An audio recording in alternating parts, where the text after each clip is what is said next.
Title: The Blossoms of Our Hearts. In the quiet town of Sakura Hills, where cherry blossoms bloomed in every corner, lived two high school students, Takumi and Aiko. They were in the same class but had always been like parallel lines, close yet never intersecting.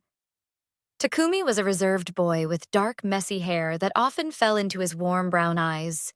He spent most of his time sketching in the back of the classroom. His heart poured into every drawing, while Aiko was the opposite, a bright, lively girl with a cascade of soft pink hair that matched the cherry blossoms. Her laughter was like the sound of wind chimes, light and infectious, making her the center of attention wherever she went. One day, as the spring festival approached, the school announced a contest. The students were to create a banner that would represent the spirit of their school.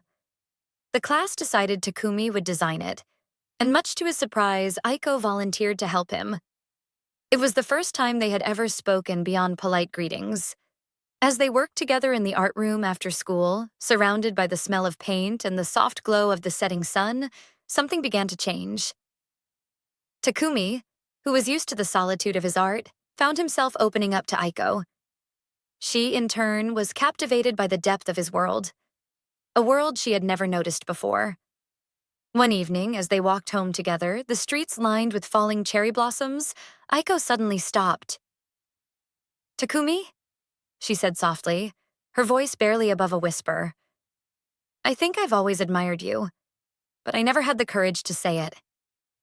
Takumi looked at her, his heart pounding in his chest. The world around them seemed to fade, leaving only the two of them and the delicate petals that danced in the breeze. "I've always noticed you too, Aiko," he replied, his voice trembling with emotion. "I just never thought someone as bright as you would see someone like me." Aiko smiled, her eyes glistening with unshed tears. "You're wrong, Takumi. You're like the roots of these cherry trees. Quiet and unseen, but without you, there would be no blossoms." In that moment, under the canopy of cherry blossoms, they both realized something they hadn't before. Love wasn't just in the grand gestures or the loud confessions. It was in the quiet moments, the shared silences, and the unspoken understanding that grew between them. As they continued to walk, their hands brushed, and Aiko hesitantly reached out to hold his. Takumi squeezed her hand gently, feeling warmth bloom in his heart, matching the blossoms that fell around them. From that day on, the blossoms of Sakura Hills didn't just mark the arrival of spring. They marked the beginning of a love that had quietly bloomed between Takumi and Aiko. A love as gentle and enduring as the cherry blossoms themselves.